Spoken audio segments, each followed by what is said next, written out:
Hi there, Patrick Davidson coming to you through the miracle of modern technology, even though I can't be with you live.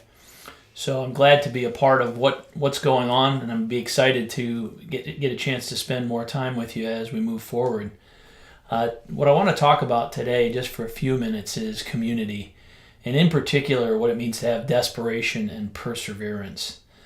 Desperation means the willingness to recognize, number one, I'm not going to be able to get it done on my own.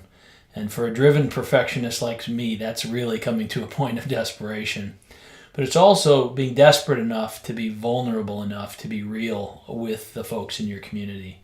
It takes a lot of courage and a lot of desperation to kind of put out there, hey, this is the thing that I most have tried to hide from the world, but it's time for me to put it down. I need some help. Whether that be addiction to pornography, one of our friends had an addiction to crack cocaine. The willingness to put that out there is very vulnerable and requires a deep level of desperation.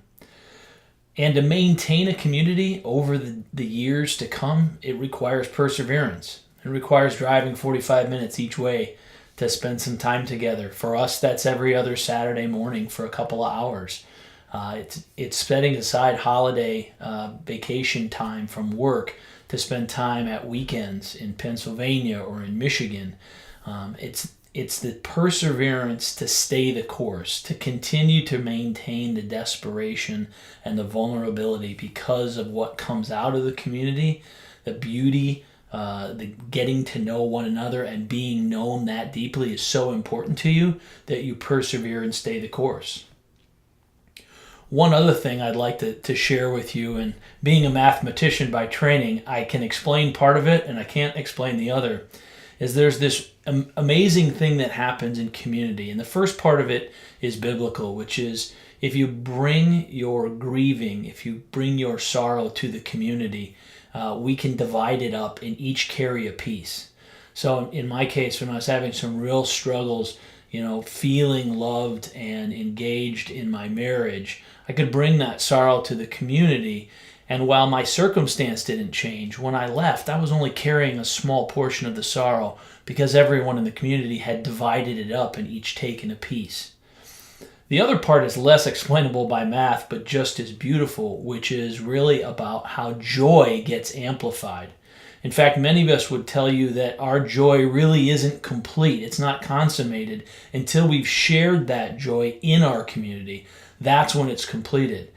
Mark has a great example where he had experienced some incredible joy working with some high-powered CEOs when he was out of town.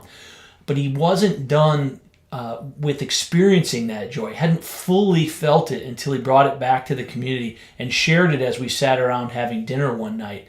And when he did it, we all wept in the joy that we were experiencing with him. We all experienced the joy at the same level he was experiencing it. It became amplified throughout our community. So if he was experiencing joy at a 10, we all were experiencing it at a 10 level. How's that possible? Well, I don't have all of the answers to that, but I think it revolves around the fact that we've journeyed together for so long and we know one another's stories so deeply that Mark didn't have to stop and explain to us why it impacted him so deeply, because we could go, oh yeah, because back when that happened, this attack came, and this is, restoration of that part of his heart and reclaiming of that part of his identity and his story. And so we know one another so deeply that we can experience the joy through the power and the depth of one another's stories. So thanks for letting me take a couple of minutes to share some of the beauty of community, and I look forward to experiencing some of those things with you guys as we move forward.